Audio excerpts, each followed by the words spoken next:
Nina duduk diam di meja makan. Di hadapannya, Bayu suaminya dan Riana adik iparnya sedang berbicara dengan penuh semangat. Piring-piring sisa makan malam sudah diangkat oleh asisten rumah tangga. Yang tersisa kini hanyalah 3 cangkir teh hangat dan sebuah buku catatan tebal milik Riana. Buku itu berisi puluhan gambar, potongan dari majalah, dan cetakan dari internet. Semuanya tentang pernikahan. Riana menunjuk sebuah gambar gaun putih yang sangat rumit detailnya. Aku mau yang seperti ini, Mas Bayu. Persis.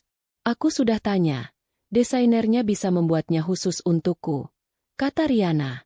Matanya berbinar. Bayu mengangguk-angguk, tersenyum melihat antusiasme adiknya. Lalu untuk tempatnya. Riana membalik halaman buku catatannya. Ia menunjukkan foto sebuah ballroom hotel bintang 5 yang langit-langitnya tinggi dan dihiasi lampu kristal raksasa. Harus di sini. Aku tidak mau di tempat lain. Semua temanku menikah di hotel-hotel terbaik. Aku tidak mau kalah. Nina mendengarkan tanpa berkomentar. Ia menyeruput tehnya perlahan. Ia tahu kemana arah pembicaraan ini. Selama hampir 1 jam, Riana menjelaskan setiap detail pernikahan impiannya. Mulai dari catering yang harus menyajikan menu dari 5 negara berbeda, souvenir yang harus didatangkan dari luar negeri, hingga hiburan yang harus diisi oleh penyanyi terkenal. Semua yang disebutkan Riana memiliki satu kesamaan, harga yang sangat mahal. Nina, dengan latar belakangnya di bidang keuangan dan bisnis rintisan yang ia kelola sendiri, bisa memperkirakan angkanya di dalam kepala. Jumlahnya sangat besar, jauh di luar kemampuan finansial keluarga suaminya. Riana, itu semua terdengar indah sekali. Ibu mertua Nina tiba-tiba muncul dari ruang tengah dan ikut duduk. Ia menatap Bayu, anaknya. Bayu, sebagai kakak satu-satunya, kamu tentu ingin melihat adikmu bahagia, kan? Pernikahan itu sekali seumur hidup. Jangan sampai Riana kecewa. Bayu menatap Nina. Ada permohonan di matanya.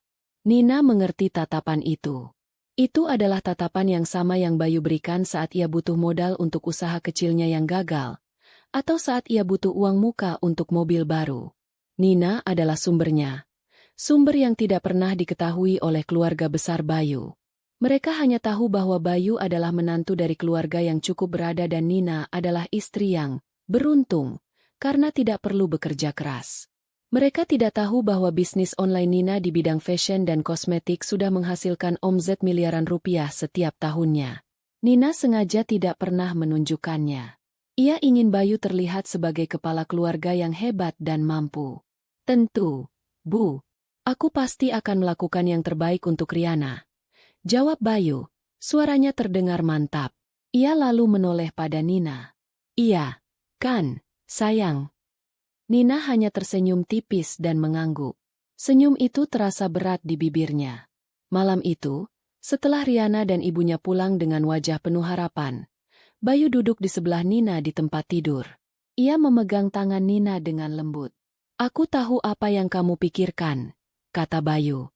Biayanya pasti besar sekali. Tapi, Nina, ini demi nama baik keluarga kita. Mama pasti akan sangat bangga padaku. Pada kita. Riana itu adikku satu-satunya. Aku tidak tega melihatnya sedih. Berapa perkiraan semua itu, Bayu? Tanya Nina, suaranya pelan. Aku dan Riana sudah coba hitung kasar. Bayu ragu sejenak. Mungkin sekitar 900 juta. Nina terdiam. Angka itu bahkan sedikit di atas perkiraannya. Uang sebanyak itu bisa ia gunakan untuk membuka 2 cabang baru bisnisnya, atau untuk investasi properti. Tapi ia melihat wajah suaminya. Wajah yang penuh harap. Selama ini, ia selalu mengalah. Ia selalu memberikan apa yang Bayu minta demi menjaga keharmonisan rumah tangga dan demi mendapatkan penerimaan dari keluarga suaminya yang selalu memandangnya sebelah mata. Aku tidak punya uang sebanyak itu, Bayu, kata Nina, sebuah kebohongan kecil. Ia punya, tapi ia ingin melihat reaksi Bayu. Wajah Bayu langsung muram. Aku tahu, tapi mungkin dari tabunganmu? Atau bisnismu? Bukankah bisnis kecilmu itu berjalan cukup baik? Bisnis kecil. Begitulah Bayu selalu menyebut usaha yang Nina bangun dari nol dengan susah payah. Usaha yang sebenarnya membayar cicilan rumah yang mereka tinggali, mobil yang Bayu kendarai, dan semua liburan mewah mereka. Begini saja, usul Bayu. Nadanya berubah menjadi lebih persuasif. Kamu bantu aku, ya? Tolong biayai pernikahan Riana. Tapi, biarkan keluarga tahu kalau ini semua dariku. Aku ingin sekali membuat Mama dan Riana bangga. Aku janji, setelah ini aku akan lebih menghargaimu. Keluarga kita pasti akan lebih menyayangimu karena melihat aku, suami pilihanmu, bisa begitu hebat. Janji itu terdengar kosong di telinga Nina, tapi ia terlalu lelah untuk berdebat. Ia hanya ingin kedamaian. Ia berpikir, mungkin ini adalah pengorbanan terakhir yang perlu ia lakukan. Mungkin setelah ini, setelah ia memberikan apa yang mereka inginkan, mereka akhirnya akan tulus menerimanya sebagai bagian dari keluarga. Baiklah, Bayu, kata Nina akhirnya. Aku akan siapkan uangnya. Tapi aku akan mentransfernya langsung ke vendor dan penyelenggara acara. Aku hanya butuh daftar lengkapnya. Jangan, Nina, potong Bayu cepat. Nanti mereka curiga. Transfer saja semua uangnya ke rekeningku. Biar aku yang mengatur pembayarannya. Jadi semuanya terlihat murni dariku. Aku mohon, kali ini saja. Nina menatap mata suaminya lama. Ada keraguan di hatinya. Sebuah firasat buruk yang coba ia tepis. Namun pada akhirnya, ia mengangguk. Demi sebuah kata, penerimaan. Ia setuju. Dalam beberapa minggu berikutnya, Nina mulai mencairkan beberapa aset investasinya dan menarik sebagian besar laba ditahan dari perusahaannya. Ia melakukannya diam-diam, seringkali di malam hari saat Bayu sudah tidur. Ia melihat angka di rekeningnya berkurang drastis. Setiap kali ia melakukan transfer besar ke rekening Bayu, ada bagian kecil dari dirinya yang terasa kosong. Proses perencanaan pernikahan berjalan cepat. Riana, dengan dukungan penuh dari Bayu dan ibunya, memilih semua yang paling mahal tanpa ragu. Nina beberapa kali mencoba memberi masukan untuk opsi yang lebih hemat namun tetap berkualitas. Namun suaranya tidak pernah didengar. Kak Nina tidak mengerti. Ini soal gengsi, kata Riana suatu hari saat mereka bertemu dengan pihak wedding organizer. Teman-temanku akan datang. Aku tidak mau terlihat murahan. Bayu yang duduk di sebelahnya hanya tersenyum dan berkata, biarkan saja adikku memilih yang terbaik. Soal biaya, jangan khawatir. Ia menepuk dadanya dengan bangga, seolah ia adalah seorang miliarder. Nina yang duduk di seberang meja hanya bisa menunduk, memandangi cangkir kopinya yang sudah dingin. Ia merasa seperti penonton dalam sebuah drama yang ia biayai sendiri. Pertemuan demi pertemuan terjadi. Pemilihan gaun, pencicipan makanan, penentuan desain undangan, semuanya melibatkan biaya yang terus membengkak. Totalnya bahkan sedikit melebihi 900 juta. Nina harus menjual beberapa saham yang sebenarnya ia siapkan untuk dana pensiunnya. Tapi ia sudah terlanjur basah. Ia harus menyelesaikannya. Ia terus berkata pada dirinya sendiri bahwa ini adalah investasi untuk kebahagiaan keluarga. 1 minggu sebelum hari pernikahan, semua pembayaran telah lunas. Bayu datang ke kamar dengan senyum lebar, memeluk Nina dengan erat. Terima kasih, sayang. Kamu yang terbaik. Aku tidak akan pernah melupakan ini. Lihat saja, setelah ini, Mama dan Riana pasti akan sangat baik padamu, bisiknya. Nina ingin mempercayai kata-kata itu. Ia sangat ingin mempercayainya. Ia membalas pelukan suaminya, mencoba merasakan kehangatan yang tulus. Namun yang ia rasakan hanyalah kehampaan yang dingin. Ia telah menyerahkan hampir 1 miliar rupiah. Sebuah angka yang fantastis, untuk sebuah janji penerimaan yang bahkan belum pasti ia dapatkan. Ia hanya bisa berharap, pengorbanannya kali ini tidak akan sia-sia. Hari pernikahan tiba. Langit pagi itu cerah, namun bagi Nina, ada gumpalan awan gelap yang menggelayut di hatinya. Ia berdiri di depan cermin besar di kamarnya, memandangi pantulan dirinya. Ia mengenakan gaun satin berwarna perak lembut. Modelnya sederhana namun elegan. Gaun yang ia beli beberapa tahun lalu untuk sebuah acara penghargaan bisnis. gaun yang memiliki kenangan indah baginya. Ia sengaja memilihnya karena tidak ingin terlihat terlalu menonjol. Hari ini adalah hari Riana, dan ia ingin adiknya menjadi satu-satunya bintang. Saat tiba di hotel, suasana sudah ramai oleh keluarga besar. Ballroom utama sedang dalam persiapan akhir. Nina tertegun sejenak melihat kemegahannya. Semua persis seperti yang Riana inginkan. Lautan bunga mawar putih dan lili impor, panggung pelaminan yang megah dengan latar belakang layar LED raksasa, dan puluhan lampu kristal yang berkilauan. Setiap sudut ruangan meneriakkan kemewahan. Nina menarik napas. Inilah hasil dari tabungan dan kerja kerasnya selama bertahun-tahun. Ada sedikit rasa bangga, namun rasa itu cepat tergantikan oleh perasaan asing. Ia berjalan menuju ruang rias pengantin. Di sana, Riana sedang dirias oleh penata rias ternama. Ibu mertua Nina dan beberapa bibi dari pihak suaminya berkumpul di sana, mengagumi Riana. "Cantik sekali anakku," puji ibu mertua Nina sambil mengusap lembut bahu Riana. Saat Nina masuk, semua mata tertuju padanya. Senyum yang tadi merekah di wajah ibu mertuanya perlahan memudar. Ia memandang Nina dari atas sampai bawah dengan tatapan mengkritik. "Nina, kamu pakai gaun itu?" tanyanya dengan nada datar. "Iya, Bu." "Kenapa?" jawab Nina sopan. "Warnanya terlalu terang. Modelnya juga terlalu bagus. Kamu mau menyaingi pengantin?" Suara ibu mertuanya terdengar tajam. Riana yang sedang dirias menoleh melalui cermin. Ia mengerutkan keningnya.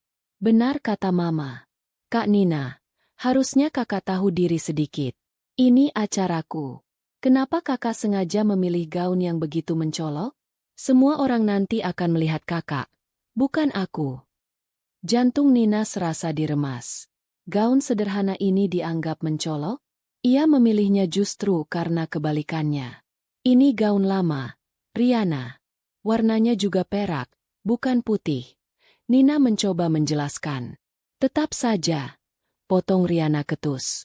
"Seperti tidak punya baju lain saja." Nina terdiam. Ia mencari wajah Bayu di ruangan itu, berharap suaminya akan membelanya.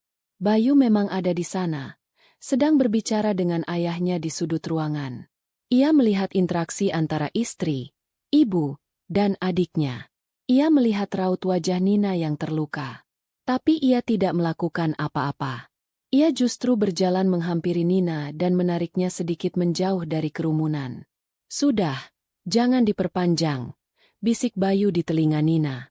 "Mengalah saja demi ketenangan. Coba tutupi saja dengan blazer atau apa. Jangan membuat keributan di hari bahagia Riana." Lagi-lagi kalimat itu. Jangan buat keributan." Nina merasa seolah udara di paru-parunya habis. Ia tidak membantah. Ia hanya mengangguk pelan. Ia tidak membawa blazer, jadi ia hanya bisa berdiri di sana, merasa canggung dan salah kostum di dalam gaunnya sendiri. Serangkaian perlakuan dingin terus berlanjut. Saat sesi foto keluarga inti sebelum acara dimulai, fotografer mulai mengatur posisi. Secara alami, Nina berdiri di samping Bayu. Namun, ibu mertuanya dengan cepat menengahi. "Tunggu dulu," katanya pada fotografer. Ia lalu menoleh pada Nina. "Nina, kamu berdiri di belakang saja, di sebelah Bibi Lastri." Bibi Lastri adalah kerabat paling jauh yang ada di sesi foto itu. Posisi itu praktis membuatnya hampir tidak terlihat, terhalang oleh bahu paman dan sepupu Bayu yang tinggi besar. "Tapi, Bu, saya kan istri Mas Bayu," protes Nina pelan. Suaranya hampir tidak terdengar. "Justru karena kamu istri Bayu, kamu harus mengerti posisi keluarga inti. Ini barisan anak dan orang tua. Kamu orang luar," kata ibu mertuanya tanpa perasaan. Kata "orang luar" menusuk Nina begitu dalam. Ia sudah menikah dengan Bayu selama 5 tahun. Ia telah memberikan segalanya, termasuk membiayai pernikahan mewah ini, namun ia masih dianggap orang luar. Ia menatap Bayu, memohon dengan matanya. Bayu hanya balas menatapnya sekilas, lalu membuang muka, pura-pura sibuk merapikan jasnya. Dengan hati yang berat, Nina melangkah ke barisan belakang, ke tempat yang telah ditentukan untuknya. Blitz kamera terasa menyilaukan. Setiap kilatannya seolah mengejek posisinya yang terbuang. Ketika acara akan segera dimulai, Nina mencoba untuk membantu. Ia melihat beberapa kartu nama untuk tamu VIP terjatuh di bawah meja penerima tamu. Saat ia membungkuk untuk mengambilnya, seorang sepupu Riana menegurnya dengan kasar. "Hei, ngapain kamu? Biar petugas saja yang urus. Kamu itu keluarga mempelai. Duduk manis saja. Jangan bikin malu. Kerja seperti pesuruh." Nina hanya bisa menarik tangannya kembali. Ia merasa serba salah. Diam salah. Membantu pun salah. Ia akhirnya memilih untuk berdiri di sudut yang tidak terlalu ramai. Hanya mengamati. Ia melihat Bayu berjalan ke sana kemari, menerima ucapan selamat dari para kerabat. Ia mendengar dengan jelas bagaimana Bayu dengan bangganya bercerita bahwa semua biaya pernikahan ini adalah hasil kerja kerasnya. Bayu memang anak yang hebat, berbakti pada adiknya. Puji seorang paman. Bayu hanya tersenyum lebar, sama sekali tidak melirik ke arah Nina yang berdiri tak jauh darinya. Kepala wedding organizer, seorang pria profesional bernama Bapak Hendra, menghampiri Bayu. "Semua sudah siap, Pak Bayu. Terima kasih atas kerjasamanya dan pembayarannya yang selalu tepat waktu. Kami sangat terkesan." "Tentu. Saya hanya ingin yang terbaik untuk adik saya," jawab Bayu dengan angkuh. Nina tahu, seharusnya Bapak Hendra itu berterima kasih padanya. Semua negosiasi alot tentang diskon dan detail teknis, Nina yang melakukannya melalui email, sementara Bayu hanya meneruskan pesan. Semua transfer dana, Nina yang melakukannya dari rekening pribadinya. Tapi di sini, di pesta yang terwujud karena uang dan usahanya, ia hanyalah bayangan. Tak terlihat dan tak dianggap. Setiap menit yang berlalu terasa semakin menyiksa. Setiap tawa dan pujian yang ditujukan kepada Bayu dan keluarganya terasa seperti tamparan bagi Nina. Awan gelap di hatinya semakin pekat, dan ia merasa badai akan segera datang. Ia hanya tidak tahu bahwa badai itu akan dipicu oleh sebuah insiden kecil yang akan terjadi beberapa saat lagi. Sebuah insiden yang akan menghancurkan sisa kesabaran dan harapannya. Ia berdiri diam. Gaun peraknya terasa dingin di kulitnya. Menanti dimulainya acara inti dengan perasaan hampa. Ia sudah memberikan segalanya. Dan sebagai balasannya, ia tidak mendapatkan apa-apa selain rasa sakit dan penghinaan yang sunyi. Musik yang megah mengalun, menandakan acara inti akan segera dimulai. Pintu utama ballroom yang tinggi dan berukir terbuka lebar. Riana, dengan gaun putihnya yang berekor panjang, berjalan masuk menggandeng lengan ayahnya. Semua mata tertuju padanya. Ia tersenyum, senyum seorang ratu yang akhirnya naik tahta. Di ujung karpet merah, calon suaminya menunggu. Di sampingnya, berdiri Bayu dan kedua orang tuanya dengan wajah berseri-seri penuh kebanggaan. Nina berdiri di antara kerumunan tamu undangan. Posisinya agak jauh dari area keluarga. Ia telah memutuskan untuk menjaga jarak. Dari tempatnya berdiri, ia bisa melihat seluruh panggung pelaminan yang ia danai, megah dan berkilauan. Ia melihat kebahagiaan di wajah Riana, kebanggaan di wajah mertuanya, dan senyum puas di wajah Bayu. Untuk sesaat, ia mencoba meyakinkan dirinya bahwa semua ini sepadan. Rasa sakit karena perlakuan mereka mungkin akan hilang seiring waktu. Prosesi ijab kabul berjalan lancar. Setelah sah menjadi suami istri, Riana dan pasangannya duduk di singgasana pelaminan. Para tamu mulai antre untuk memberikan selamat. Nina ikut dalam barisan, sabar menunggu gilirannya. Ia sudah menyiapkan sebuah amplop berisi ucapan selamat dan sedikit tambahan uang saku untuk mereka, sebuah tradisi. Saat ia sedang mengantre, seorang pria paruh-baya yang tampak berwibawa menyapanya. Nina mengenalinya sebagai Pak Gunawan, rekan bisnis lama ayah mertuanya yang sangat dihormati di kalangan pengusaha kota. "Selamat malam, Anda pasti Mbak Nina, istrinya Bayu, kan?" Sapa Pak Gunawan dengan ramah. Nina terkejut namun tersenyum sopan. "Iya, betul, Pak. Selamat malam. Saya sudah lama tidak bertemu Bayu. Saya turut senang atas pernikahan adiknya. Acaranya luar biasa sekali, sangat megah," puji Pak Gunawan. Matanya kemudian memandang Nina dengan tatapan kagum yang tulus. Dan Anda terlihat sangat anggun malam ini. Gaun Anda sederhana tapi sangat berkelas. Anda memiliki selera yang bagus. Pujian itu tulus, tanpa maksud apa-apa. Namun, pujian itu diucapkan terlalu keras. Beberapa kerabat yang berdiri di dekatnya menoleh. Yang lebih parah, Riana yang sedang menerima ucapan selamat dari tamu lain, ternyata ikut mendengarnya. Senyum di wajah Riana langsung hilang. Ia menyelesaikan jabat tangannya dengan tamu itu secara kilat. Lalu matanya menatap tajam ke arah Nina. Ketika giliran Nina untuk naik ke panggung tiba, suasana sudah terasa berbeda. Saat Nina menyalami suami Riana, pria itu tampak sedikit canggung. Lalu, Nina beralih ke Riana. Ia mengulurkan tangannya. "Selamat ya, Riana. Semoga bahagia selalu," ucap Nina tulus. Riana tidak menyambut uluran tangan Nina. Ia hanya menatap Nina dengan dingin. "Jadi ini rencanamu?" desis Riana. Suaranya pelan namun penuh racun. "Memakai gaun itu, lalu sengaja tebar pesona di depan tamu-tamu penting ayahku? Kamu mau mencuri perhatian di hari pernikahanku?" Nina terperangah. "Apa maksudmu, Riana?" "Aku tidak." "Sudah, aku tidak mau dengar," potong Riana. Nadanya mulai naik, menarik perhatian Bayu dan orang tua mereka yang duduk di kursi pelaminan. "Aku sudah muak denganmu dari pagi. Kamu selalu berusaha merusak semuanya. Kamu itu cuma benalu di keluarga ini." Suara Riana yang meninggi membuat beberapa tamu di dekat panggung menoleh. Musik yang mengalun lembut seolah tak mampu menutupi ketegangan yang terjadi. "Riana, jaga ucapanmu. Ini di depan banyak orang," bisik Bayu, mencoba menenangkan. Namun, tidak ada ketegasan dalam suaranya. Ia lebih terdengar seperti orang yang takut acaranya terganggu daripada membela istrinya. "Kenapa? Mas takut sandiwaranya terbongkar?" balas Riana sengit pada kakaknya. Ia lalu kembali menatap Nina. Matanya menyala-nyala karena amarah. Ia merasa pujian Pak Gunawan pada Nina telah merenggut momen berharganya. Ia tidak bisa menerimanya. Ibu mertua Nina bangkit dari kursinya, menghampiri mereka.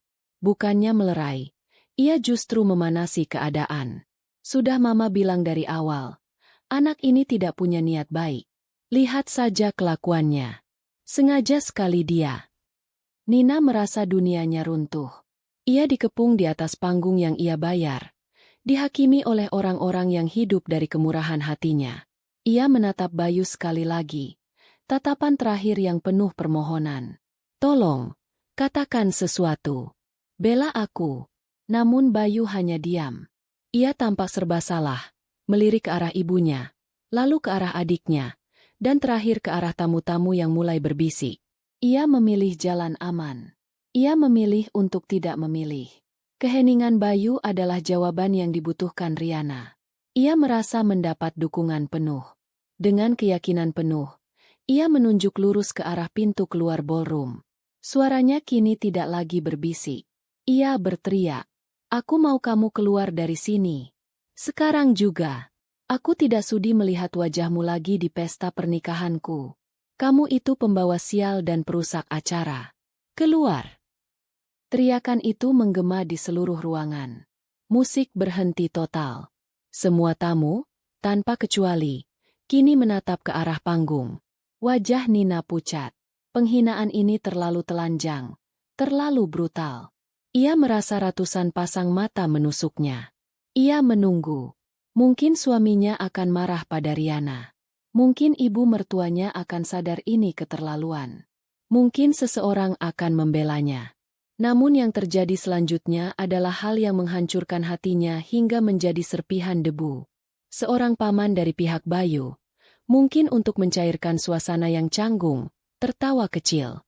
"Hahaha, pengantinnya sedang galak," katanya. Tawa kecil itu seperti pemantik. Bayu, suaminya, ikut tersenyum kecut. Lalu tawa kecil keluar dari mulutnya. Seolah merasa lega karena ketegangan itu pecah. Melihat Bayu tertawa, ibu mertuanya pun ikut tertawa, tawa yang meremehkan. Dan kemudian, Seperti paduan suara yang mengerikan, beberapa sepupu dan bibi yang ada di panggung ikut tertawa. Mereka menertawakannya. Suaminya, orang yang seharusnya melindunginya, menertawakan penghinaannya yang paling dalam di depan ratusan orang. Pada saat itulah, sesuatu di dalam diri Nina patah. Bukan patah. Membeku. Semua rasa sakit, cinta, harapan, dan pengorbanan yang pernah ia rasakan untuk keluarga itu seolah menguap, berganti menjadi kekosongan yang dingin dan mutlak. Air matanya tidak keluar. Wajahnya tidak menunjukkan emosi apa-apa. Ia hanya menatap kosong pada lautan wajah yang menertawakannya. Dengan punggung yang tegak, ia tidak mengatakan sepatah kata pun. Ia membalikkan badannya. Ia tidak lagi melihat Riana, Bayu, atau siapapun.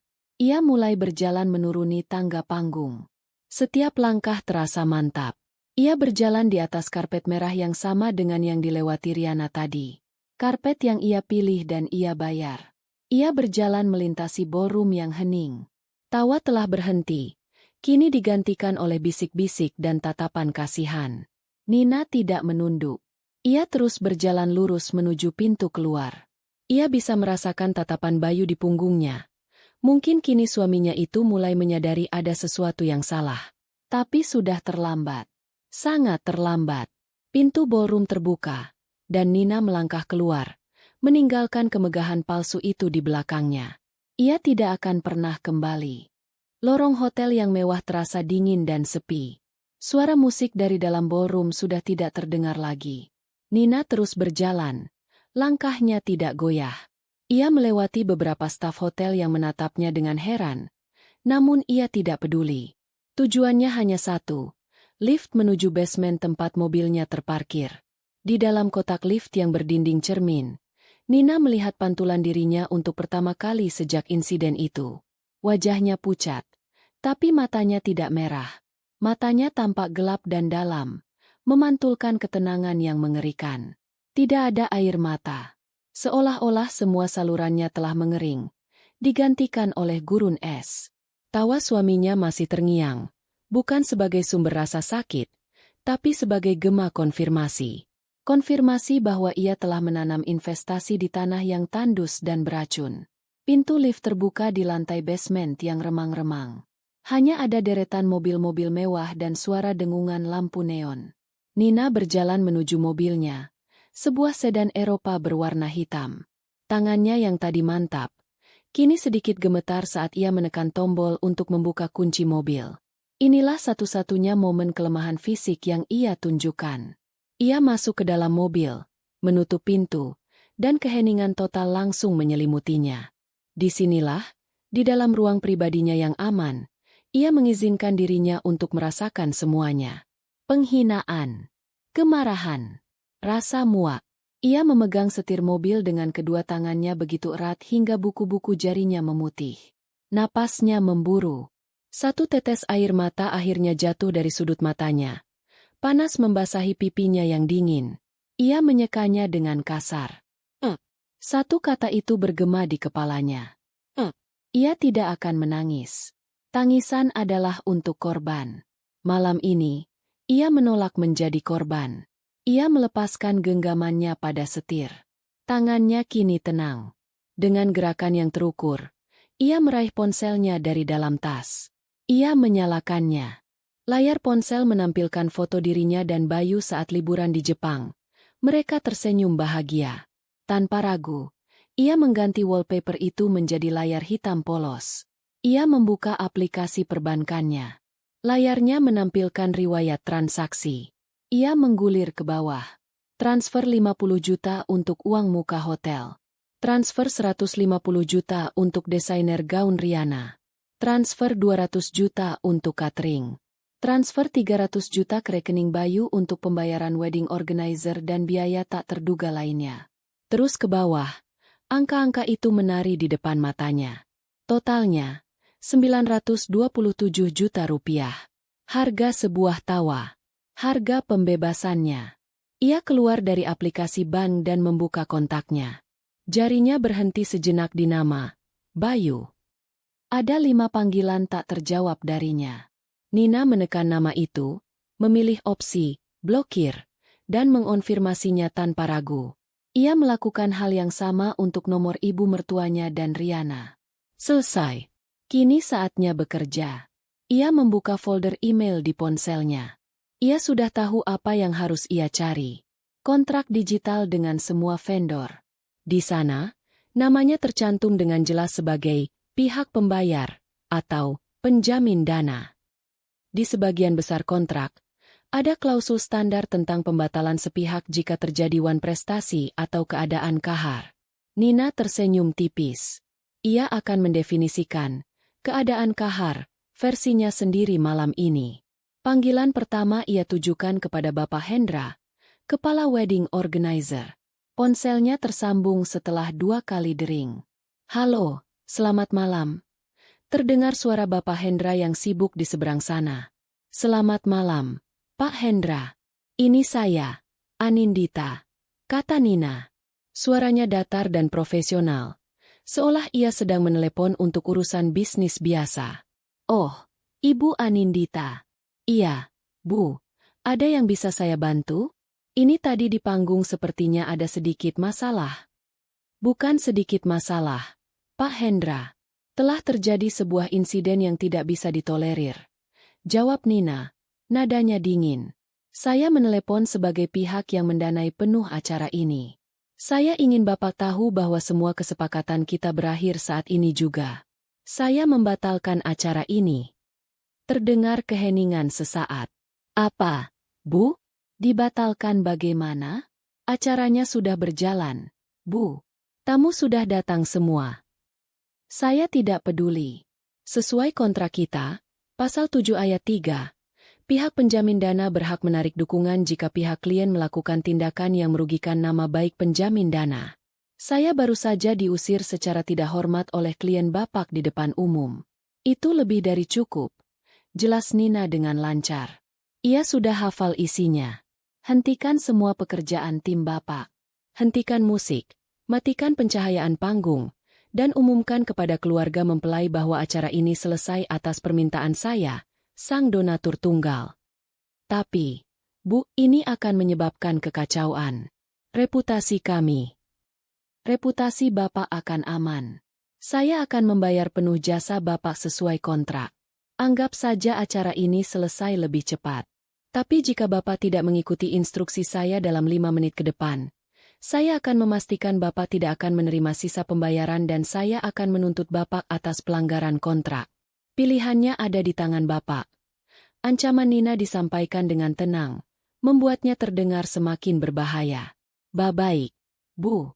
Saya mengerti. Akan saya laksanakan.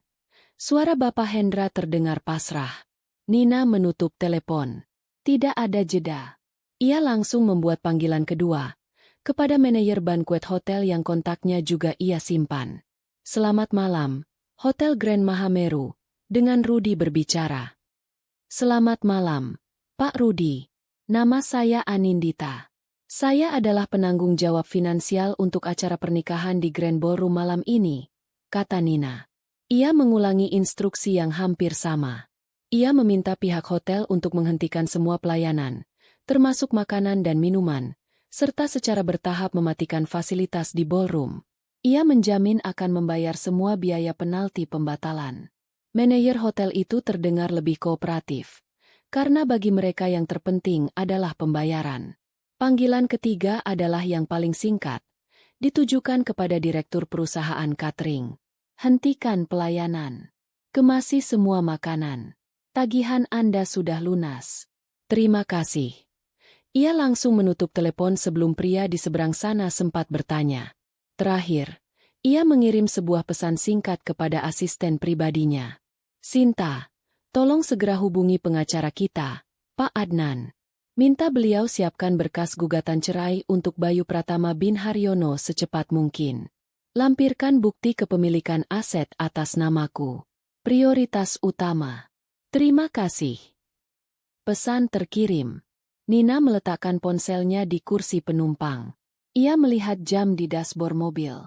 31 menit telah berlalu sejak ia berjalan keluar dari ballroom itu. 30 menit yang terasa seperti seumur hidup. Ia telah menghancurkan sebuah pesta seharga hampir 1 miliar rupiah. Ia telah memulai proses perceraian. Ia telah memotong semua tali yang mengikatnya pada keluarga itu. Ia menyalakan mesin mobil. Suaranya yang halus mengisi keheningan basement.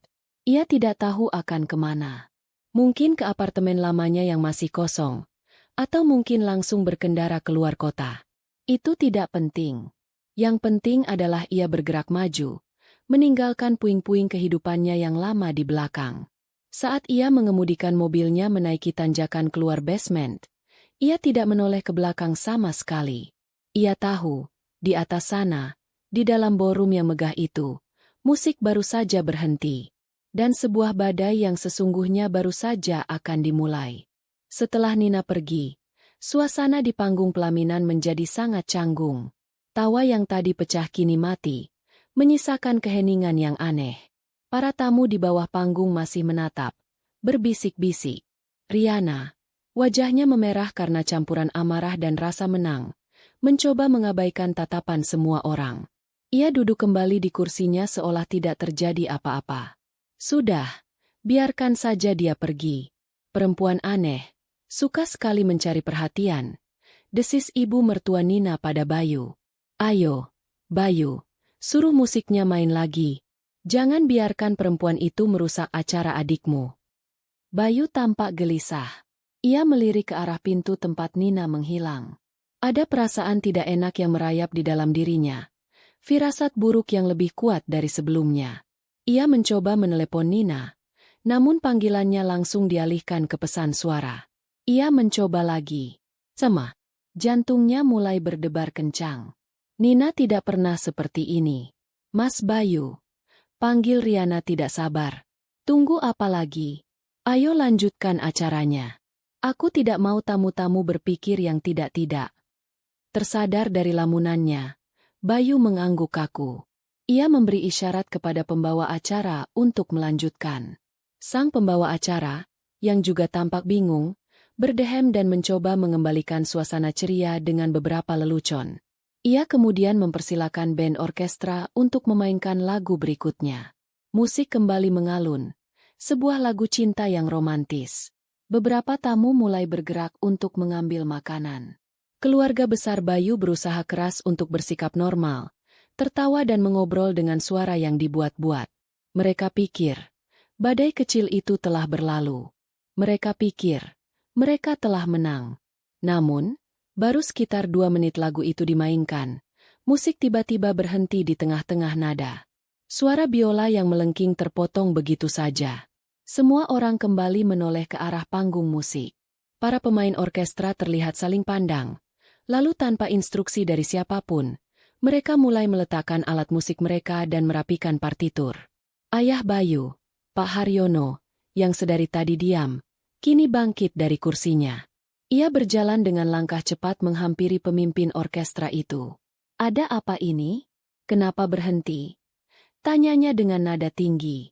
Kami membayar kalian mahal bukan untuk bermain setengah-setengah. Pemimpin orkestra itu menatap Pak Haryono dengan wajah datar. Mohon maaf, Pak, kami baru saja menerima instruksi dari atasan kami, dari pihak wedding organizer. Kami diminta untuk menghentikan pertunjukan dan segera berkemas. Instruksi apa-apaan ini? Saya tidak pernah memberi instruksi seperti itu. Bentak Pak Haryono. Kami hanya menjalankan perintah. Pak, mohon maaf, jawab musisi itu. Lalu ia memberi isyarat pada timnya untuk mulai membongkar peralatan suara. Kekisruhan mulai terjadi. Para tamu yang sedang mengantre di meja prasmanan tiba-tiba berhenti. Mereka melihat para pramusaji dari pihak catering yang seharusnya mengisi ulang piring-piring saji, justru melakukan hal sebaliknya. Mereka mulai menutupi wadah-wadah berisi sup, sate, dan hidangan utama lainnya dengan penutup aluminium. Beberapa staf lain bahkan mulai mendorong troli untuk mengangkut kembali semua makanan itu ke dapur. Seorang tamu yang hendak mengambil segelas jus, tangannya ditepis dengan sopan oleh seorang pramusaji. Mohon maaf, Bapak, pelayanan minuman sudah dihentikan. Suasana menjadi gaduh. Bisik-bisik kini berubah menjadi gumaman kebingungan yang nyata. Ada apa sebenarnya ini? Kenapa makanannya diangkat? Acaranya belum selesai, kan?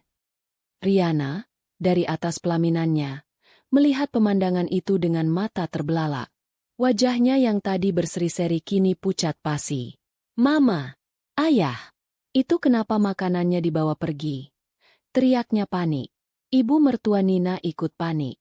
Ia menghampiri salah satu kapten pramusaji. Hei! Mau kalian bawa kemana semua makanan itu? Acara kami belum selesai. Kapten pramusaji itu membungkuk hormat. Namun wajahnya tidak menunjukkan ekspresi. Maaf, Bu. Kami menerima perintah langsung dari direktur kami untuk menarik semua sajian. Pelayanan catering untuk acara ini dinyatakan selesai. Siapa yang memberi perintah? Saya yang pesan semua ini. Seru ibu mertua Nina, suaranya melengking. Perintah datang dari pihak pembayar, Bu. Jawab kapten itu singkat. Lalu ia kembali melanjutkan pekerjaannya, mengabaikan teriakan ibu mertua Nina. Bayu merasa seluruh darah di tubuhnya surut ke kaki. Pihak pembayar. Ia tahu siapa yang dimaksud. Tapi itu tidak mungkin. Nina tidak mungkin melakukan ini. Nina yang ia kenal adalah perempuan penurut yang tidak akan pernah berani melakukan hal segila ini. Ia kembali mencoba menelepon Nina. Masih sama. Langsung masuk ke pesan suara. Kini ia yakin. Nomornya telah diblokir. Keringat dingin mulai membasahi pelipisnya. Puncak dari kekacauan itu terjadi saat lampu sorot utama yang menyorot panggung pelaminan tiba-tiba padam. Panggung yang tadinya terang benderang kini menjadi remang-remang. Hanya diterangi oleh lampu umum ballroom. Singgasana pengantin yang megah itu kini tampak kusam dan menyedihkan.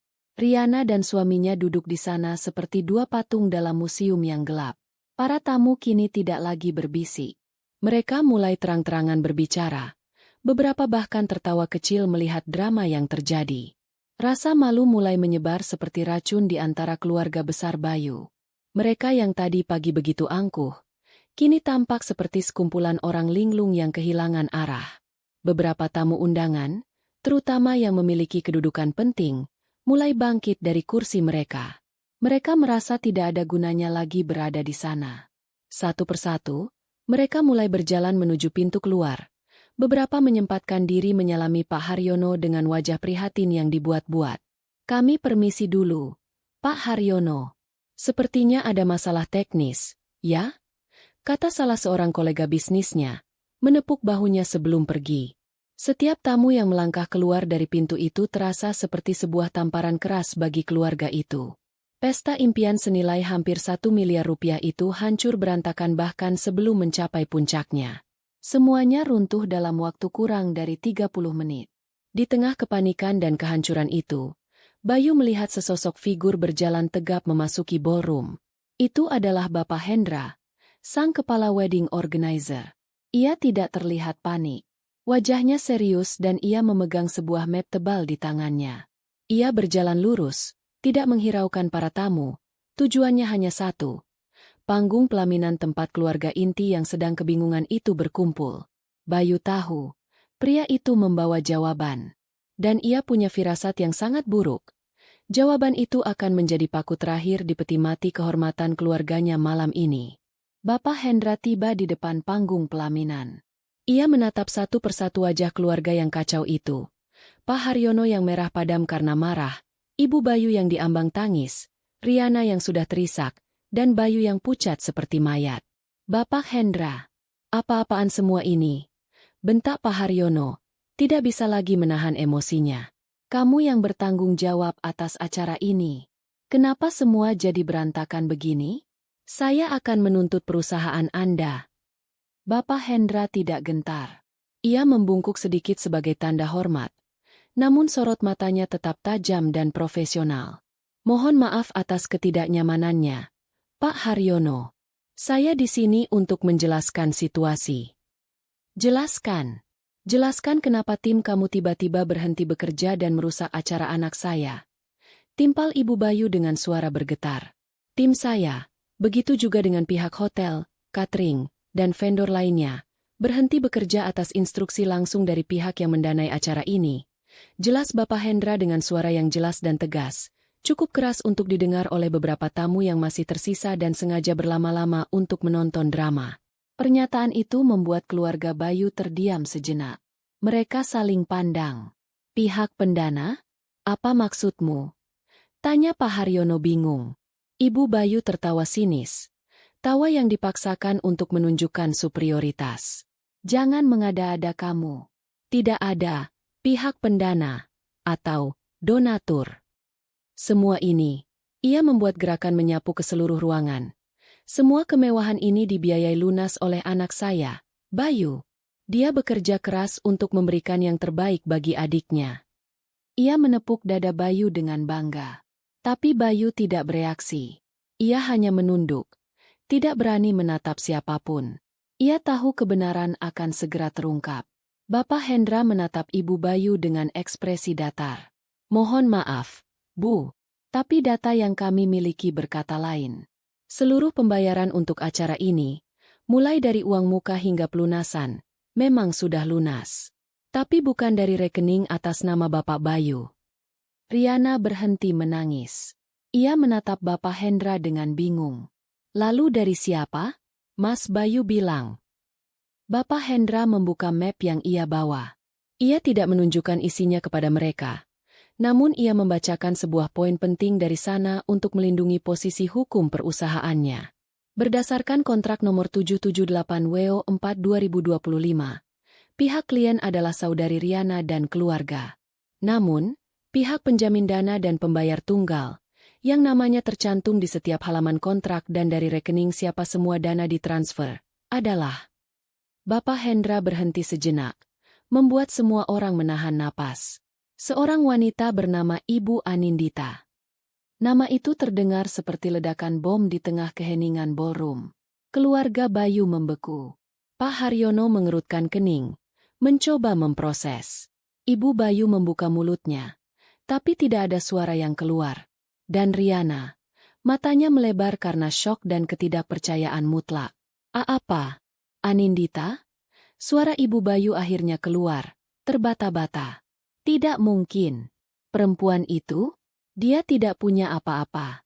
Dia hanya menumpang hidup pada anakku. Data kami menunjukkan sebaliknya, Bu, kata Bapak Hendra. Nadanya tetap tenang. Ia melirik ke arah Bayu yang gemetar. Dan Bapak Bayu sendiri yang dari awal memperkenalkan Ibu Anindita kepada kami sebagai mitra finansialnya. Semua mata kini tertuju pada Bayu. Ayahnya, ibunya, adiknya, semua menuntut penjelasan. Bayu merasa seperti ditelanjangi di depan umum. Kebohongan besar yang ia bangun selama bertahun-tahun hancur dalam hitungan detik. Bayu, apa maksudnya ini? Tanya ayahnya dengan suara berat. Menahan amarah. Jawab ayah. Bayu tidak bisa menjawab. Ia hanya bisa menggelengkan kepalanya pelan. Bapak Hendra merasa perlu untuk menyelesaikan penjelasannya. Beberapa saat yang lalu, Ibu Anindita menelepon saya. Beliau secara resmi membatalkan acara ini dengan menggunakan haknya sebagai pihak pembayar tunggal, dengan alasan telah terjadi insiden yang merugikan dirinya secara pribadi. Karena itulah, semua layanan kami hentikan. Kami hanya menjalankan isi kontrak. Ia berhenti sejenak, lalu menambahkan detail terakhir yang paling menghancurkan. Seluruh biaya untuk pesta pernikahan ini, yang tercatat lunas di angka 927 juta rupiah, seluruhnya dibayarkan oleh beliau. 927 juta. Angka itu menggantung di udara. Terasa begitu berat. Riana terkesiap. Ia menutup mulutnya dengan kedua tangan. Air matanya kembali jatuh. Tapi kali ini bukan karena amarah, melainkan karena horor dan rasa malu yang tak terhingga. Gaun pengantin mahalnya, kue pernikahannya yang menjulang tinggi, makanan mewah yang tadi ia nikmati, panggung megah tempat ia duduk, semuanya adalah pemberian dari kakak ipar yang baru saja ia usir dan hina dengan begitu kejam. Seluruh pesta kebanggaannya adalah hasil belas kasihan dari orang yang paling ia rendahkan. Ibu Bayu terhuyung ke belakang. Ia harus berpegangan pada kursi untuk menahan dirinya agar tidak jatuh. Wajahnya yang tadi angkuh kini kosong. Dunianya serasa jungkir balik. Menantu perempuan yang selama ini ia anggap tidak berguna, yang ia cemooh dan perlakukan sebagai orang luar, ternyata adalah malaikat penyelamat keluarganya, sang donatur misterius yang ia sangka adalah anaknya sendiri. Di saat yang sama, manajer hotel, Pak Rudi, datang menghampiri, menambah bobot pada situasi itu. Selamat malam. Saya hanya ingin mengonfirmasi, Pak, Bu. Kami juga sudah menerima instruksi pembatalan dari Ibu Anindita dan akan segera menyiapkan tagihan denda pembatalan sesuai prosedur. Tagihan akan kami tujukan kepada pihak klien yang tercantum di kontrak, yaitu keluarga Bapak Haryono. Kabar itu adalah pukulan terakhir. Tidak hanya pesta mereka hancur, mereka kini juga dihadapkan pada hutang denda yang jumlahnya pasti tidak sedikit. Para tamu yang tersisa kini mengerti segalanya. Drama ini jauh lebih dalam dari yang mereka bayangkan. Mereka memandang keluarga Haryono dengan tatapan baru, campuran antara kasihan, cemooh, dan sedikit rasa kagum pada sosok Anindita yang tidak ada di sana. Kehancuran total itu akhirnya memicu ledakan di dalam keluarga itu sendiri. Jadi ini semua bohong? Mas Bayu bohong. Jerit Riana histeris. Kini ia tidak lagi peduli pada tamu yang melihat. Ia memukuli lengan kakaknya. Kenapa Mas tidak bilang kalau itu uang Kak Nina? Kenapa Mas biarkan aku menghina dia? Ini semua salahmu. Bayu, kamu sudah mempermalukan seluruh keluarga. Raung ayahnya. Ibu Bayu, yang sudah kembali dari keterkejutannya, kini menatap Bayu dengan tatapan penuh kekecewaan dan amarah. Bagaimana bisa kamu membiarkan istrimu mengendalikanmu seperti ini? Kamu laki-laki macam apa? Di tengah kekacauan itu, Bayu merasakan ponselnya bergetar. Ia melihat notifikasi pesan dari Sinta, asisten Nina. Dengan tangan gemetar ia membukanya. Pesannya singkat. Dengan hormat, mewakili Ibu Anindita, kami informasikan bahwa surat gugatan cerai akan diantarkan ke alamat Bapak besok pagi. Mohon untuk diterima. Ponsel itu jatuh dari genggamannya. Semuanya berakhir. Pernikahannya, kehormatannya, di atas panggung yang gelap, dikelilingi oleh sisa-sisa pesta impian adiknya, dan di tengah amukan keluarganya, Bayu akhirnya mengerti. Tawa yang ia lepaskan 1 jam yang lalu adalah tawa termahal dalam hidupnya. Tawa yang membuatnya kehilangan segalanya. Ballroom yang tadinya penuh tawa dan musik kini sunyi senyap. Yang tersisa hanyalah keluarga Haryono, berdiri di tengah-tengah pemandangan kehancuran. Beberapa kru vendor yang terakhir masih membongkar sisa-sisa dekorasi dengan efisien. Gerakan mereka seolah tidak peduli pada drama keluarga yang baru saja terjadi. Bau bunga lili yang mahal bercampur dengan aroma kekalahan yang pekat. Tamu terakhir telah pergi. Aib itu kini menjadi milik mereka seutuhnya.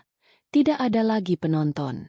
Dan di dalam ruang hampa itu, ledakan yang tertahan akhirnya meletus. Ini semua salahmu, jerit Riana, menunjuk wajah Bayu. Air mata sudah merusak riasan mahalnya, meninggalkan jejak hitam di pipinya. Kalau saja kamu jujur dari awal kalau ini uang Kak Nina, aku tidak akan pernah melakukan ini. Aku bisa berpura-pura baik padanya. Aku bisa memujanya kalau perlu. Tapi kamu membiarkan aku terlihat seperti orang bodoh yang tidak tahu berterima kasih. Jaga mulutmu, Riana. Bentak Pak Haryono. Wajahnya keras menahan malu. Kamu juga salah. Kesombonganmu yang membuat semua ini terjadi.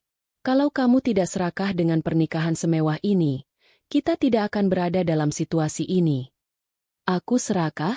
Ayah dan Mama juga setuju, kan?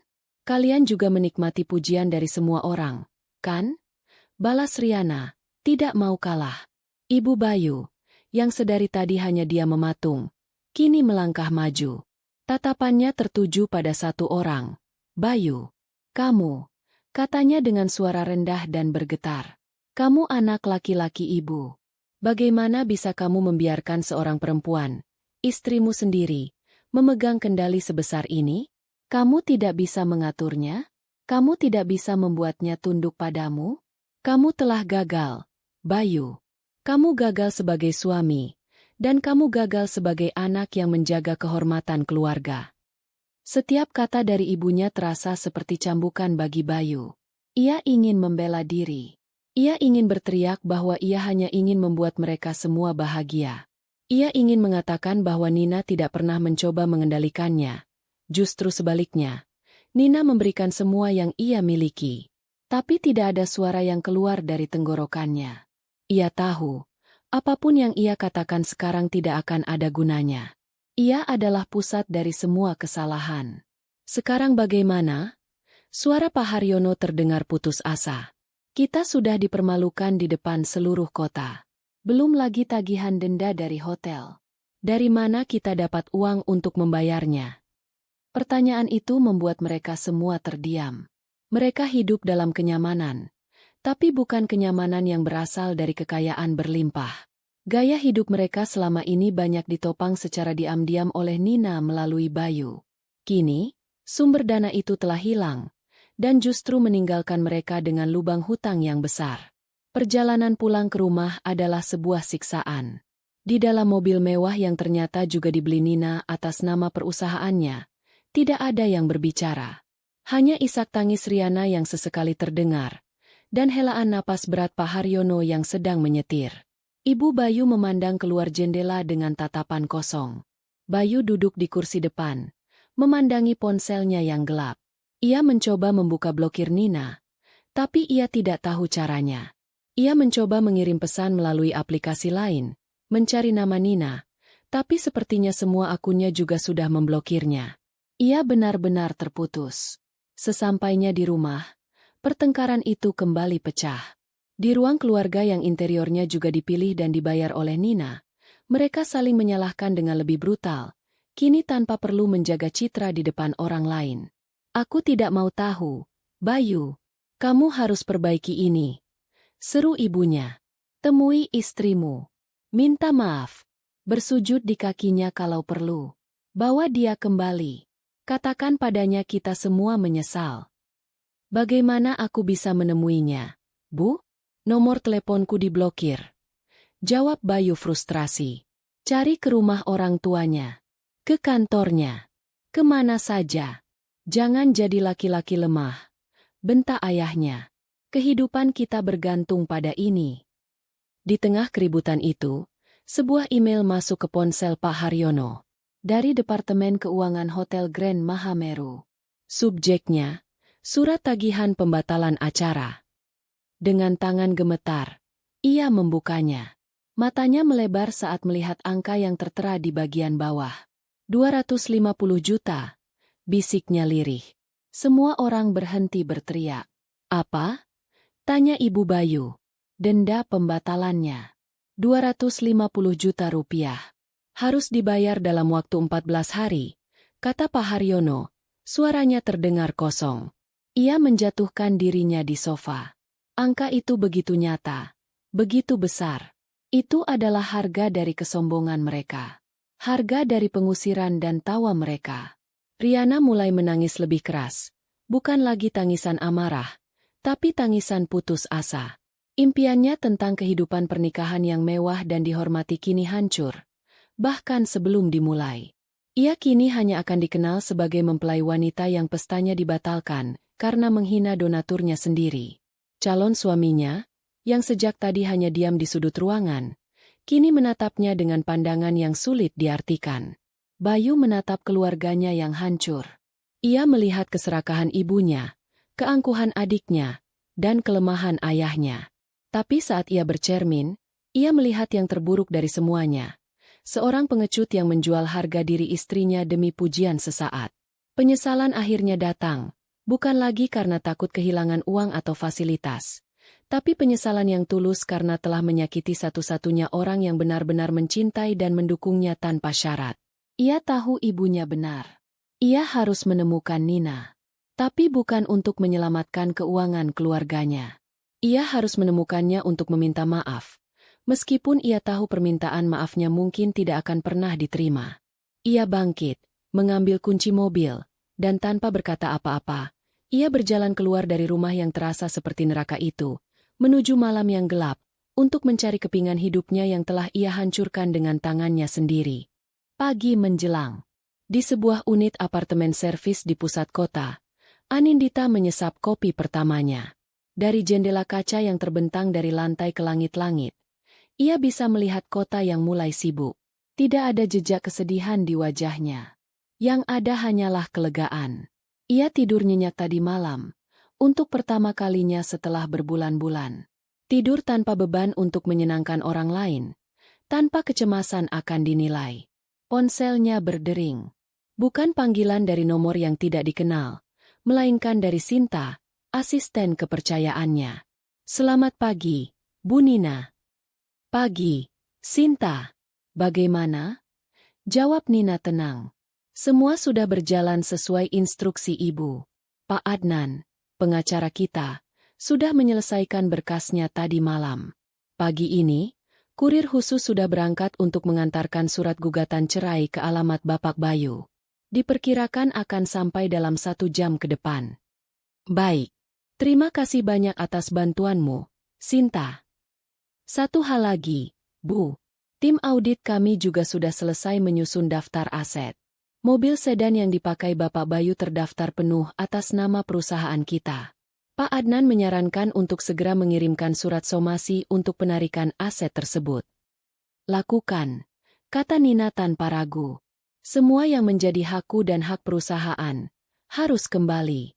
Tidak ada pengecualian. Setelah menutup telepon, Nina membuka laptopnya. Ia mulai memeriksa laporan penjualan bulanan dari bisnisnya. Angka-angka melonjak. Ada beberapa email penting yang harus ia balas. Dunianya terus berputar. Ia tidak punya waktu untuk meratapi masa lalu. Ia sudah membayar biaya pembebasannya dengan harga yang sangat mahal. Dan sekarang saatnya ia menikmati kebebasan itu. Ia tidak merasa dendam. Yang ia rasakan adalah ketegasan. Ia hanya sedang menarik garis batas yang seharusnya sudah ia tarik sejak lama. Sementara itu, di belahan kota yang lain, Bayu baru saja kembali ke rumah orang tuanya setelah semalaman berkeliling tanpa tujuan. Ia mencoba mendatangi apartemen tempat ia dan Nina tinggal, namun kartu aksesnya sudah tidak berfungsi. Ia mencoba menghubungi teman-teman dekat Nina, tapi tidak ada yang mau memberitahunya apa-apa. Saat ia masuk rumah, ia melihat ibu dan ayahnya sudah menunggunya dengan wajah cemas. "Bagaimana? Kamu bertemu dengannya?" tanya ibunya penuh harap. Bayu hanya menggeleng lemah. "Sudah ibu duga," kata ibunya. Kali ini nadanya bukan marah, melainkan panik. "Kita tidak bisa menunggu lagi. Kita harus datang ke apartemen itu bersama-sama. Kita akan memohon padanya. Ibu yang akan bicara. Ibu akan minta maaf. Kita harus selesaikan ini hari ini juga." Meskipun ragu, Bayu setuju. Tidak ada pilihan lain. Mereka tidak mengajak Riana yang masih mengurung diri di kamar. Hanya bertiga, Bayu, ibu, dan ayahnya. Mereka berangkat menuju apartemen Nina. Ada semacam harapan palsu yang mereka coba bangun selama perjalanan. Mereka meyakinkan diri bahwa Nina hanya sedang marah sesaat. Bahwa hati Nina yang mereka kenal selama ini lembut dan mudah memaafkan. Mereka lupa. Hati yang paling lembut sekalipun bisa mengeras jika terlalu sering dilukai. Setibanya di lobi apartemen yang mewah, mereka langsung dihentikan oleh petugas keamanan di meja resepsionis. "Maaf, Bapak, Ibu, mau bertemu dengan siapa?" tanya petugas itu sopan. "Kami mau ke unit 27B. Bertemu Anindita." "Saya Bayu, suaminya," kata Bayu. Petugas itu memeriksa catatannya. "Mohon maaf, Pak, nama Bapak sudah tidak terdaftar dalam daftar tamu atau penghuni yang diizinkan naik. Ada pesan dari pemilik unit, bahwa Bapak Bayu Pratama dan keluarga tidak diizinkan masuk ke area privat apartemen." Penolakan itu begitu formal, begitu dingin. Rasanya seperti ditampar di depan umum sekali lagi. "Apa maksudmu?" seru Ibu Bayu. "Saya ini mertuanya. Kami keluarganya." "Mohon maaf, Bu. Saya hanya menjalankan tugas. Saya tidak bisa mengizinkan Ibu naik," kata petugas itu dengan tegas. Bayu merasa putus asa. "Tolong, Pak, bisa tolong hubungkan kami melalui interkom? Biarkan saya bicara dengannya sebentar saja." Petugas itu ragu, namun akhirnya setuju. Ia menekan nomor unit 27B. Setelah beberapa saat, suara operator yang menjawab, "Nomor yang Anda tuju sedang tidak ingin menerima panggilan." Habis sudah semua jalan. Mereka ditolak di setiap pintu. Saat Bayu dan ibunya masih mencoba berdebat dengan sia-sia, seorang pria berseragam kurir masuk ke lobi. "Permisi, saya mencari Bapak Bayu Pratama. Ada paket surat penting yang harus diterima langsung oleh yang bersangkutan," kata kurir itu. Bayu menoleh. "Saya Bayu."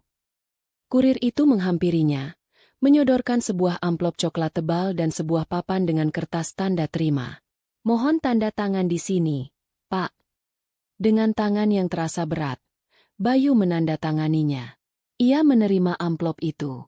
Ada logo sebuah firma hukum terkemuka di sudutnya. Jantungnya berdetak begitu kencang hingga ia merasa sesak napas. Ibunya menatap amplop itu dengan curiga. "Surat apa itu, Bayu?"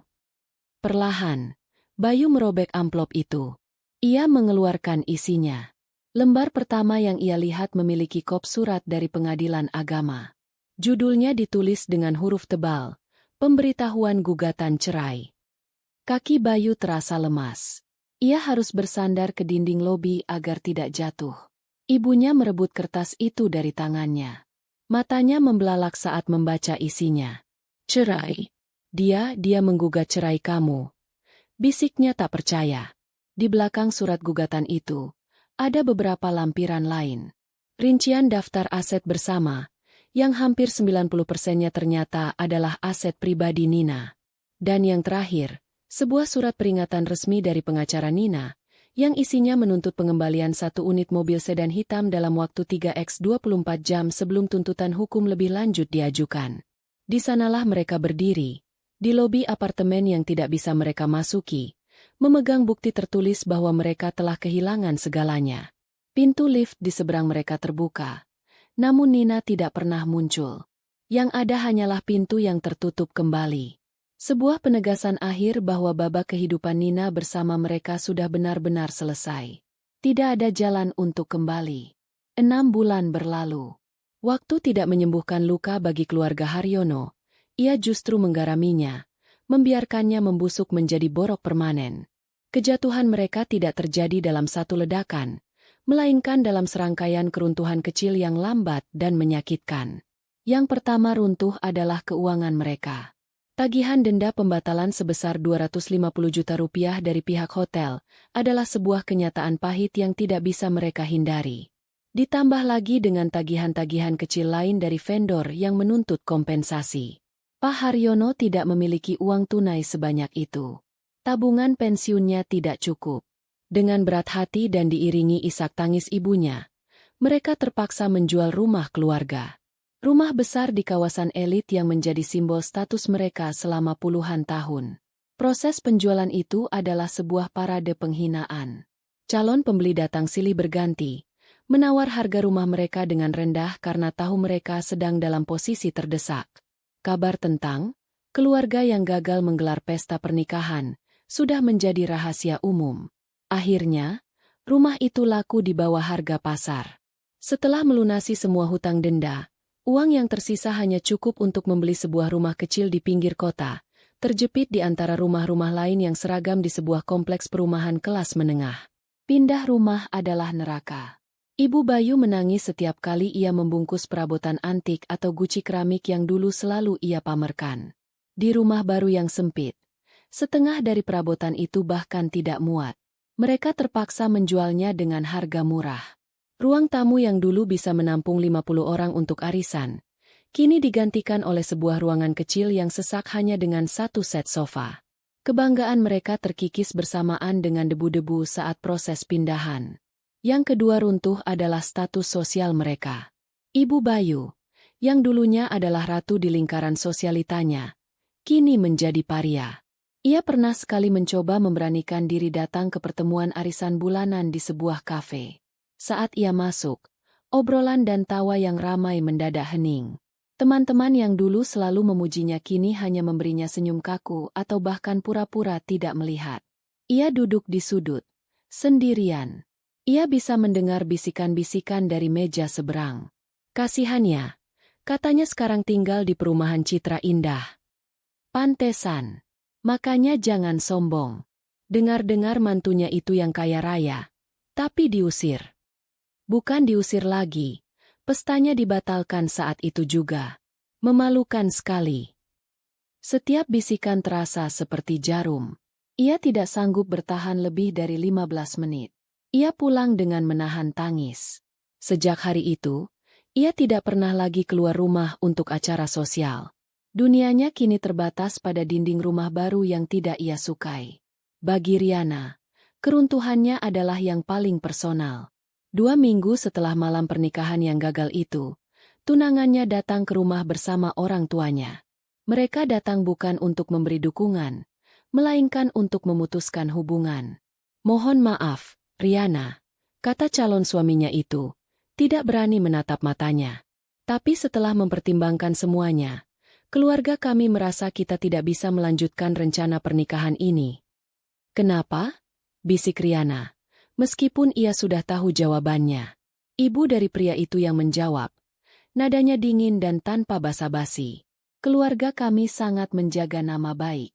Insiden di hotel waktu itu sudah menjadi buah bibir di mana-mana.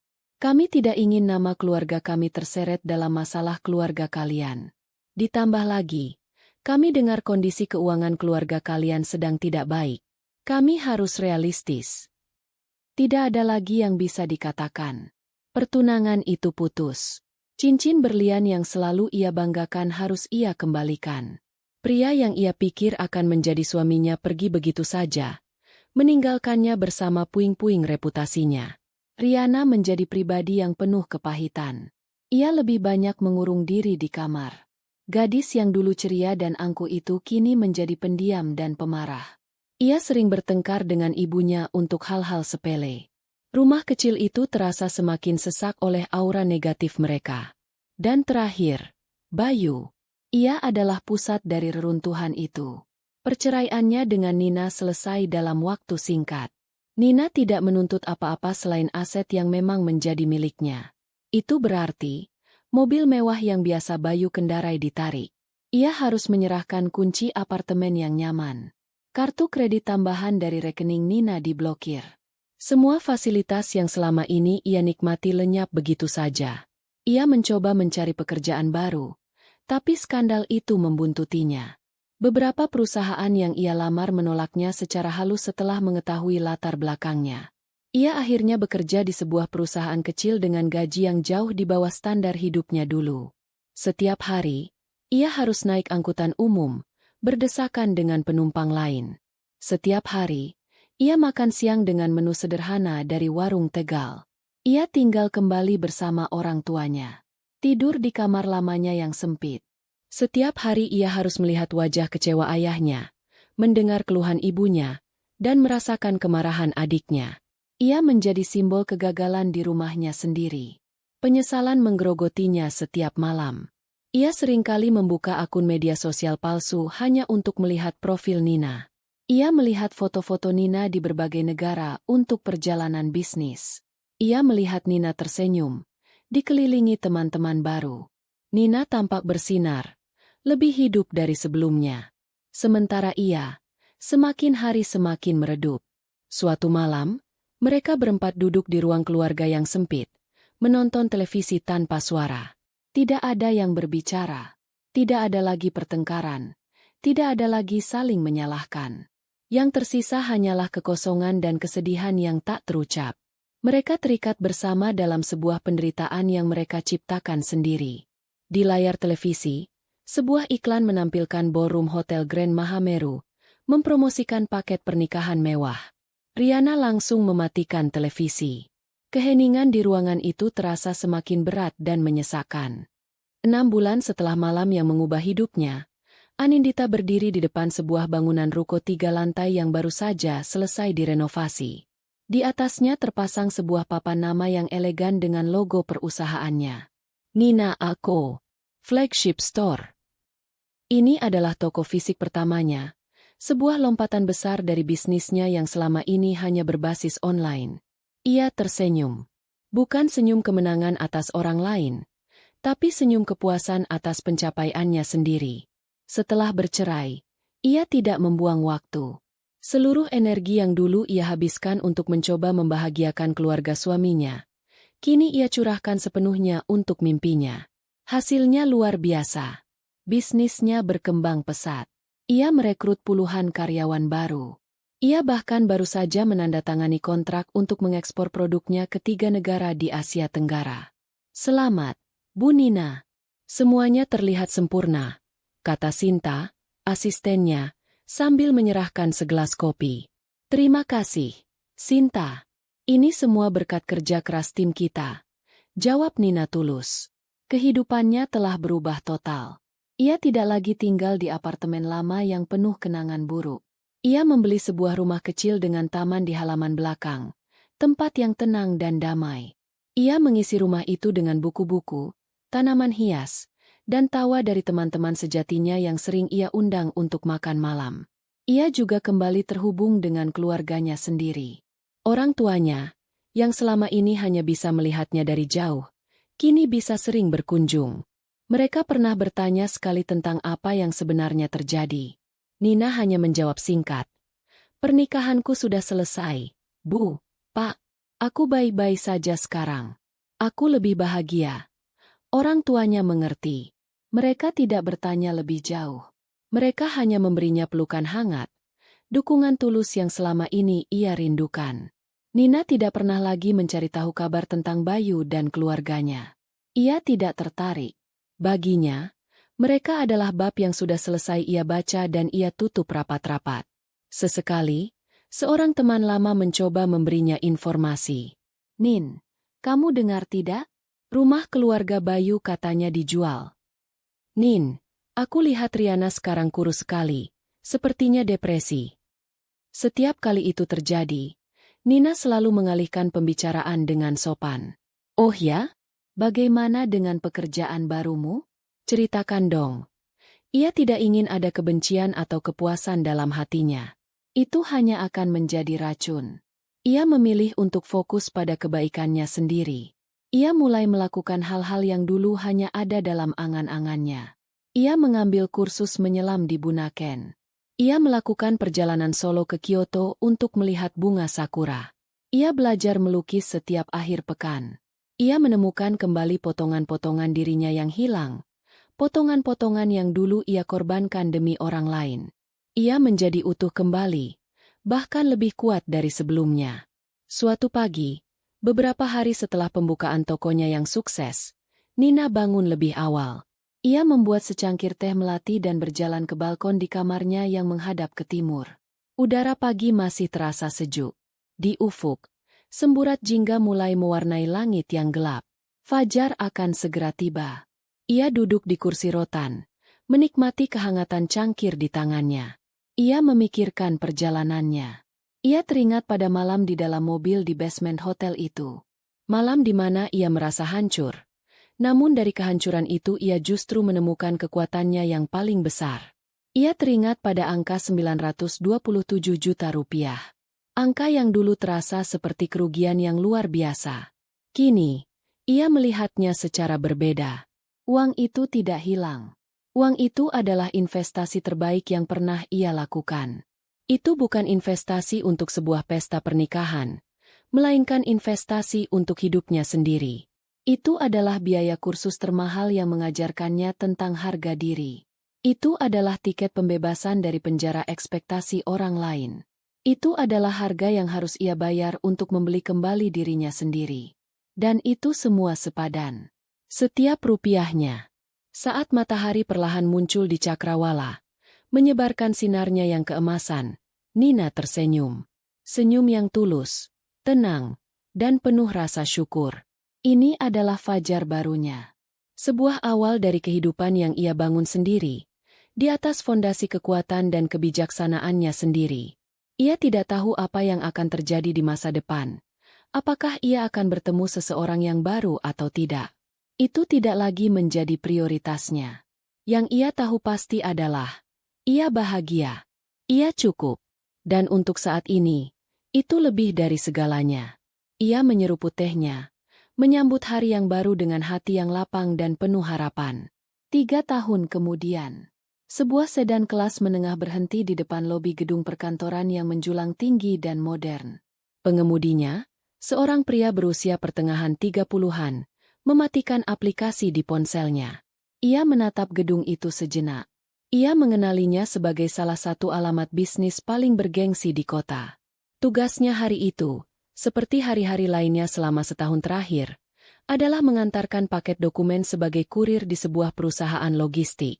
Pekerjaan yang jujur, tapi jauh dari kehidupan yang pernah ia bayangkan. Pria itu adalah Bayu. Wajahnya tampak lebih tua dari usianya. Ada kerutan tipis di sudut matanya, bukan karena tawa, melainkan karena kelelahan. Rambutnya dipotong cepak seadanya. Kemeja seragam perusahaannya sedikit kusam di bagian kerah. Ia meraih paket dari kursi penumpang dan melangkah keluar dari mobil. Saat ia berjalan menuju pintu lobi yang berputar, pintu itu bergerak, dan beberapa orang melangkah keluar. Mereka tampak seperti eksekutif, mengenakan setelan mahal dan tertawa ringan. Di antara mereka, seorang wanita berjalan di depan.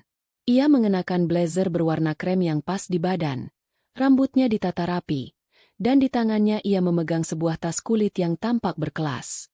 Ia tersenyum pada pria di sebelahnya, senyum yang lepas dan penuh percaya diri. Jantung Bayu seolah berhenti berdetak.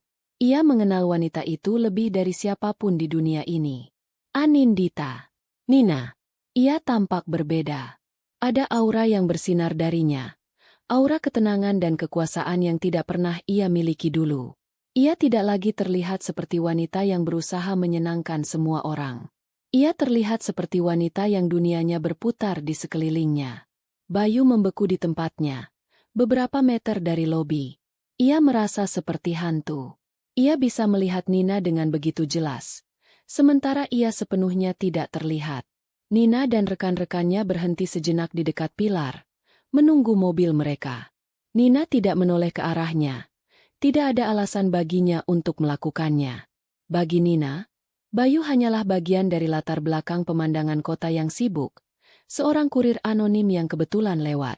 Sebuah mobil mewah berwarna hitam berhenti di depan mereka. Seorang sopir pribadi membukakan pintu untuk Nina. Sebelum masuk, ia menoleh pada rekan-rekannya, mengucapkan salam perpisahan, lalu masuk ke dalam mobil dan menghilang di balik kaca yang gelap.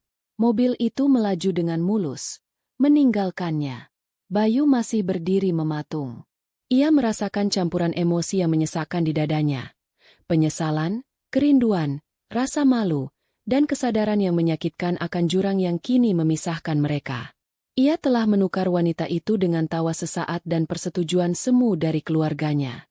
Dan sekarang, ia melihat dengan mata kepalanya sendiri apa yang telah ia sia-siakan. Ia menarik napas panjang, menunduk, lalu melanjutkan langkahnya memasuki lobi untuk mengantarkan paketnya. Tidak ada yang memperhatikan pria dengan seragam kusam yang baru saja melihat masa lalunya melaju pergi dalam sebuah mobil mewah. Malam harinya, Bayu pulang ke rumah kecil di pinggir kota. Pemandangan di rumah tidak banyak berubah. Ayahnya duduk di kursi yang sama, menonton berita dengan volume yang terlalu keras.